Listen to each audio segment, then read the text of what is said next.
अस्सलाम वालेकुम नाज़रीन, मैं हूं मोहम्मद दिलावर अंजुम और आप देख रहे हैं मेरा YouTube channel English with Dilawar. दोस्तों, आज की इस वीडियो में हम डिस्कस करने जा रहे हैं the difference between reflexive and emphatic pronoun. तो चलिए विदाउट डिले हम अपनी वीडियो का स्टार्ट करते हैं। इस वीडियो के अंदर हम सबसे पहले, जैसा कि आपको स्क्रीन पे भी नज़र आ रहा है, कि सबसे पहले हम इसमें रिफ्लेक्सिव प्रोनाउंस को कवर करेंगे और उसके बाद आपके पास emphatic pronouns, and then we will see the difference between reflexive and emphatic pronoun, and after that we have an exercise which is MCQs based। क्योंकि बहुत सारे स्टूडेंट्स को ये पता होता है कि what is reflexive and what is emphatic, लेकिन जब वो MCQs अटेम्प्ट करने की बारी आती है तो वहाँ पे they become really very confused कि कौन सा रिफ्लेक्सिव है, कौन सा एम्फेटिक। तो लिहाजा हम इस चीज़ को भी डिस्कस करेंगे। तो चलिए स्टार्ट करते हैं रिफ्लेक्सिव प्रोनाउन से कि रिफ्लेक्सिव प्रोनाउन क्या है। इसकी डेफिनेशन देखते हैं कि reflexive pronouns are used when the subject and the object of a sentence are the same, और we can say it in a different way, when something does something to itself। जैसे आपको ये word reflection ये क्या बता रहा है कि जो सब्जेक्ट है वो एक्शन अपने ऊपर ही परफॉर्म करता है। कोई चीज़ या कोई शख्स अपने साथ अपने ऊपर ही एक्शन परफॉर्म करे, उस प्रोनाउन को आप कहते हैं रिफ्लेक्सिव प्रोनाउन। अगर मैं आपको इसकी निशानी बताऊं कि how we can identify reflexive pronoun, तो इसकी सबसे बड़ी आइडेंटिफिकेशन मार्क क्या है कि इसमें सेल्फ का वर्ड यूज़ होता है। जैसे myself, yourself, herself, himself, itself, ourself. चलिए एग्जाम्पल से इसको समझते हैं। जैसे यहाँ पे लिखा हुआ है I believe in my self. I is the subject, doer of the sentence. ये किस पे बिलीव करता है? माई सेल्फ, ये अपने ऊपर ही बिलीव करता है।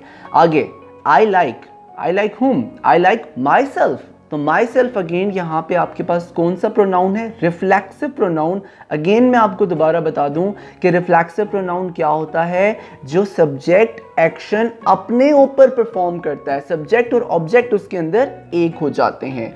The dog bit itself. और उसके बाद जो है हमारे पास नेक्स्ट एग्जाम्पल आप देख सकते हो कि जमील पिंच्ड हिमसेल्फ, उसने अपने आप को ही पिंच किया। He spoke to himself. तो ये जितने भी प्रोनाउंस आपको नजर आ रहे हैं, ये सारे के सारे रिफ्लेक्सिव प्रोनाउन हैं। अब हम मूव करते हैं टूवर्ड्स एम्फेटिक प्रोनाउन। ये आखिरी एग्जाम्पल एक और देख लें, हिस्ट्री रिपीट्स इटसेल्फ, तारीख अपने आप को दोहराती है। तो अगेन यहाँ पे जो सब्जेक्ट और ऑब्जेक्ट सेम हो रहा है, that's why it is a reflexive pronoun. अब हम मूव करने जा रहे हैं कि what is an emphatic pronoun. तो एम्फेटिक प्रोनाउन में आप इसकी डेफिनेशन देख लो कि emphatic pronoun refers back to a noun or a pronoun in the sentence to emphasize it. So the most important purpose of emphatic pronoun is emphasis, कि ये emphasize करने के लिए use किया जाता है। Emphatic pronouns are for example myself, yourself, herself। Again यहाँ पे आपने confuse नहीं होना, क्योंकि जो आपके पास रिफ्लेक्सिव प्रोनाउन है और एम्फेटिक प्रोनाउन है, ये दोनों दिखने में एक जैसे नज़र आते हैं। क्यों? इन दोनों के आखिर में सेल्फ आता है। तो चलिए जल्दी से हम एम्फेटिक प्रोनाउंस की कुछ एग्जांपल्स देख लेते हैं और उसके बाद then we are going to identify the what is particular difference between these two reflexive and emphatic pronouns. Here you can see the example, the queen herself attended the party. Here the word herself is used to emphasize। आगे आप अगली example दे सकते हो, she will do it herself, वो खुद करेगी, emphasise देने के लिए इस्तेमाल किया जा रहा है। अगली एग्जाम्पल आप देख सकते हैं कि I heard the lie myself, मैंने झूठ खुद सुना है, एम्फेसिस देने के लिए। The cat opened the door itself, again itself is used for the process for the purpose of emphasis, जोर देने के लिए, किसी बात पे वजन देने के लिए, किसी बात को इंपॉर्टेंस देने के लिए ये प्रोनाउंस यूज किए जाते हैं। तो चलिए हम इसकी इस स्लाइड के ऊपर डिफरेंसेस देखते हैं कि what are the differences between reflexive and emphatic pronoun. Left hand side पे यहाँ पे आपको रिफ्लेक्सिव प्रोनाउंस नजर आ रहे हैं और राइट हैंड साइड पे you can see the emphatic pronouns. दिखने में दोनों एक जैसे नजर आ रहे हैं, लाइक माई सेल्फ, इटसेल्फ, यहाँ पे भी इटसेल्फ, हिमसेल्फ और यहाँ पे भी हर सेल्फ। सिर्फ यहाँ पे हिम और हर का फर्क आया, लेकिन इससे ज़्यादा डिफरेंस नहीं है। अब यहाँ पे देखो आप रिफ्लेक्सिव प्रोनाउंस क्या होते हैं। रिफ्लेक्सिव प्रोनाउन जैसे आई लाइक माई सेल्फ, यहाँ पे सब्जेक्ट और ऑब्जेक्ट सेम हो गया। अगर सेंटेंस में से यहाँ से ऑब्जेक्टिव पोजीशन से माई सेल्फ हटाया जाएगा तो ये अपना मीनिंग नहीं दे पाएगा। गौर से सुन लो ये बात, it will not give proper meaning. अब देखें, अगर आप यहाँ से रिमूव करते हो my self, I like what और आई लाइक whom, तो ये अपना मीनिंग कम्युनिकेट नहीं कर पा रहा। So that's why it is a reflexive pronoun. अगली एग्जांपल देखें, द डॉग बिट। इटसेल्फ हटाने से क्या हुआ, यहां पे सेंटेंस इनकम्प्लीट हो गया। तीसरी example, Jameel pinched himself. Himself हटा तो क्या रह गया, Jameel pinched whom।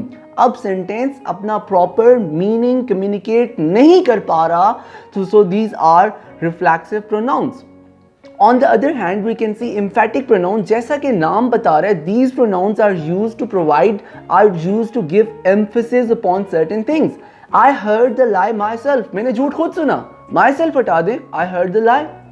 Sentence complete meaning दे रहा है without interruption, meaning दे रहा है, लेकिन इसमें से क्या चीज हट गई, emphasis इसमें से हट गया।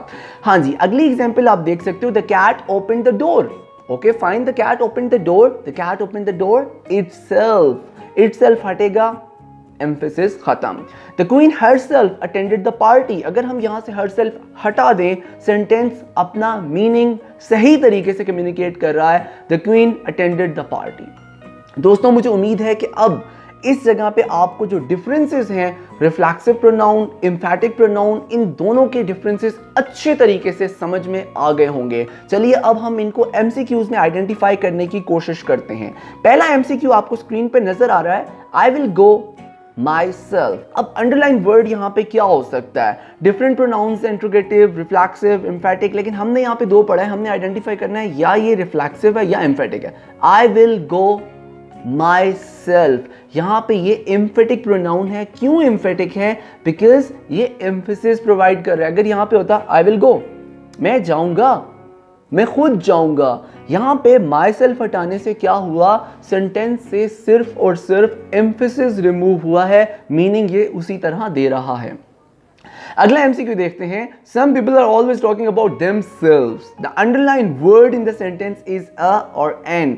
अब यहाँ पे देमसेल्फ क्या है आपके पास, एम्फेटिक है या रिफ्लेक्सिव है, ये कौन सा प्रोनाउन है, ये बेसिकली सब्जेक्ट और ऑब्जेक्ट यहाँ पे सेम हो रहे हैं, क्योंकि सम पीपल लिखा हुआ है, some people are always talking about themself किसकी तरफ रेफर कर रहा है, सम पीपल्स की तरफ। तो लिहाजा ये जो प्रोनाउन है आपके पास रिफ्लेक्सिव प्रोनाउन है।